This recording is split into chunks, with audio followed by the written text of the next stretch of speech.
యూనివర్సిటీలో అప్పుడు కేసీఆర్ గవర్నమెంట్ వీసీగా రవీందర్ ఉన్నప్పుడు ఒకటి బ్యారికేడ్లు ఏర్పాటు చేసి అక్కడ ఆర్మీ వాళ్ళు వచ్చి నిలబడి అసలు ఎంట్రీ లేని పరిస్థితి ఉండగా అది ఇంకా ఉందా లేదంటే తీసేసారా?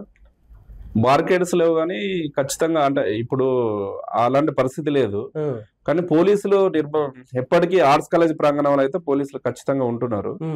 అసలు రవీందర్ వీసీగా ఉన్నటువంటి సందర్భంలో ఆర్ట్స్ కాలేజ్ దగ్గరనే కార్యక్రమాలు జరుగుతాయి. ఏ కార్యక్రమాలైనా ఆ ఆర్ట్స్ కాలేజ్ దగ్గర ఏ కార్యక్రమాలు దిష్టి బొమ్మలు ఇలాంటి దగ్ధం గానీ లేదా నిరసన కార్యక్రమాలు చేయొద్దని రవీందర్ సార్ సర్క్యులర్ ఇచ్చారు. 2 విద్యార్థి సంఘాలు కూడా ఏ కార్యక్రమం చేయాలన్నా ఏ ప్రెస్ మీట్ పెట్టాలన్నా మీరు ఇక్కడ కాదని ఒక దగ్గర ఆర్ట్స్ కాలేజ్ కాకుండా వేరే ప్రాంతంలో ఒక బిల్డింగ్ కూడా డిస్కోర్స్ సెంటర్ అనేటువంటిది కూడా ఒకటి కట్టించిండు. ఇది ఈ రోజు అది మొత్తం మూలకొడ్డది, దాన్ని ఎవరు ఉపయోగించుకోవట్లేదు. ఆ డిస్కోర్స్ సెంటర్ అనేది ఒకటి ఏర్పాటు చేశారు. కానీ అసలు ఎందుకు అట్లా ఏర్పాటు చేశారంటే కేసీఆర్ ఆర్ట్స్ కాలేజ్ జరిగేటువంటి ఉద్యమాలు దేశవ్యాప్తంగా చర్చనీయాంశం అయితే ఆర్ట్స్ కాలేజ్ అనేది ఒక సింబాలిక్.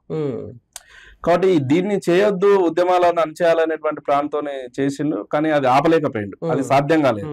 తెలంగాణ పౌర సమాజం ఎవరు కూడా దీన్ని పూర్తి స్థాయిలో వ్యతిరేకించడం వల్ల వీసీ అనుకున్నటువంటి ఎజెండా ఆ రోజు అమలు చేసినటువంటి పరిస్థితి లేదు.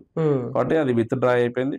కాబట్టి ఈ వీసీ గానీ ఈ రిజిస్ట్రార్ గానీ ఇచ్చిన సర్కులర్ నిలబడుతుంది? ఖచ్చితంగా ఇది నిలబడదు. ఎందుకంటే ఉస్మానియా యూనివర్సిటీ విద్యార్థులు, విద్యార్థి సంఘాలు, అక్కడ ఉన్నటువంటి యూనివర్సిటీ వాతావరణంతో పెట్టుకున్నటువంటి వాళ్ళు ఎవరు నిలబడలేదు.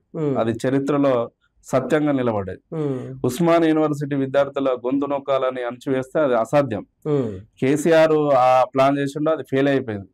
కాబట్టి ఎంత ఉస్మానియా యూనివర్సిటీల మీద ఇది సర్క్యులర్ అనేటువంటిది, ఇట్లాంటి కేసులు పెట్టడం అనేది లేకపోతే అరెస్ట్ చేయడం అనేది, ఈ నిర్బంధాలు కొత్త కాదు ఉస్మానియా యూనివర్సిటీ విద్యార్థులకు.